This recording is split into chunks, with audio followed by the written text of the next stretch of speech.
So help me welcome Ben Leffew. He has been involved with Shaker Village since 2005, and then since 2009, the focus has been on converting and maintaining around 1,000 acres of bobwhite quail and pollinator habitat in conjunction with over 25 miles of multi-use trails and invasive species management in both woodland and grassland environments.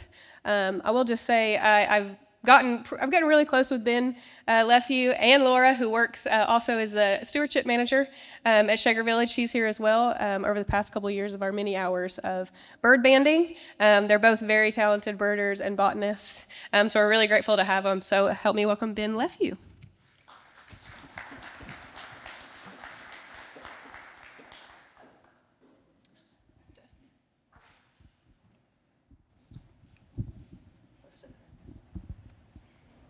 Ooh.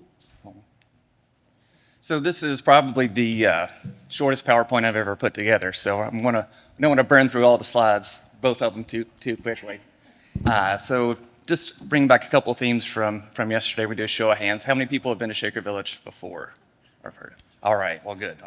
This side of the room's winning. And then another theme from yesterday is I have also been tortured by Johnson grass and continue to do so.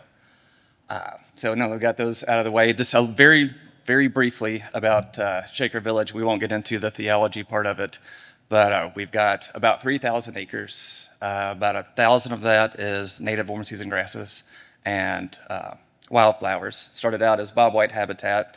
Now we call it pollinator habitat. It's the same exact thing.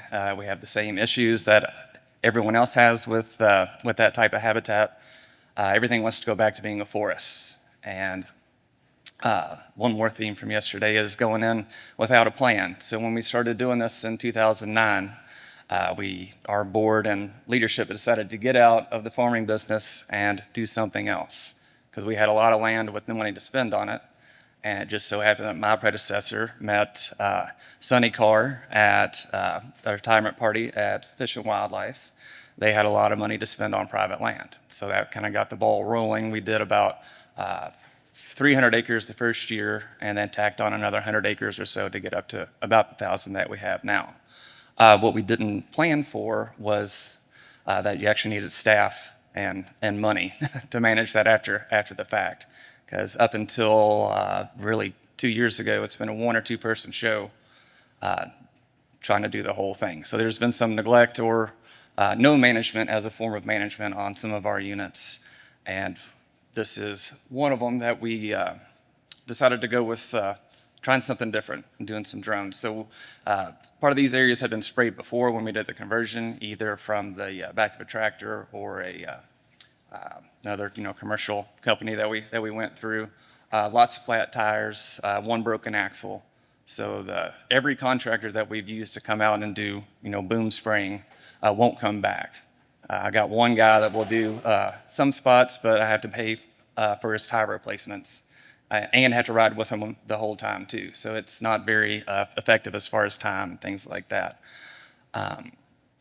So we really have this area that was grown up with Ceresia, Osage orange, bush honeysuckle, a few Bradford pears, and then lots of black locust and other trees growing in places where we want a prairie. So, and then one of the focuses that the village as a whole is going through is it's called viewshed management. So we had to balance the conservation with the aesthetics and the historical preservation side of the things that we do too. So if someone's standing in a certain spot in the village or on village property, they should be able to see the landscape as it was 200 years ago or 100 years ago when the Shakers were there. So they were there from 1805 to 1910. So we're trying to recreate that, just the same thing we do with the buildings and the story we tell and things like that too. So it's not just land management, it's not just historic preservation, it's a little bit of both. So we have this one area that, again, no management as a form of management. A lot of things have grown up. It's very rough. It is on the opposite side of US 68, which almost bisects our property. And the good thing about this is that we didn't have to buy a drone. We didn't have to operate the drone. It's kind of like the best case scenario. I know a guy who has a drone company that volunteers out of the village, helps out with the hunting program. So he's the same, one of the same contractors who's been working on some WMAs in eastern part of the state and a clay WMA, working with John Hass. So this isn't an original idea for us. This is kind of piggybacking off some of the other work that's been done. He had some availability to come spray in late August. So we said yes. Came out, we closed off the trail, designated the boundaries of the unit. So it's again about 105 acres. Took out some areas where there's some tree lines and some cane that we wanted to protect, and a few other, like there was winged sumac and a couple of patches of redbuds, things like that with wildlife value that we wanted to protect. But everything else was fair game.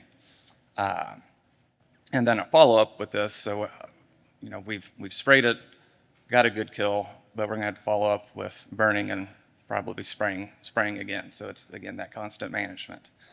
But so we used triclopyr.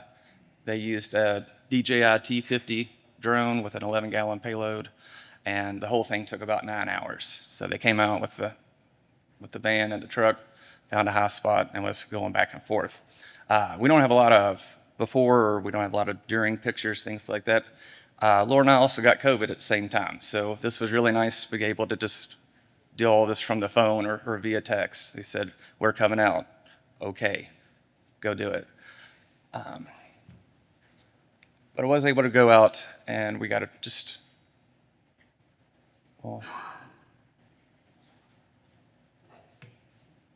video help. It's probably the same thing as last time. No, there it is. So it went out, it respected the buffers that they had programmed into it. We didn't get anything on the trails, even though they were closed. But after the fact, about 2 weeks later, you could go around and you could just see a line of green around where the boundaries were. And we're pretty happy with it. Ideally, we wouldn't have done this in a drought, but that's the timing of it. That's how it worked out. It did not knock back the bush honeysuckle as effectively as we would have liked. So, but enough of the other stuff was taken out that we can get in there with some other equipment to at least work on some management, put in fire breaks, and then hopefully, we'll get it burned, and then follow up from that. So that is it. Those are my 2 slides, and then always coming out to the village. We're open every day except Christmas Eve and Christmas Day. So thank you. Thank you so much, Ben.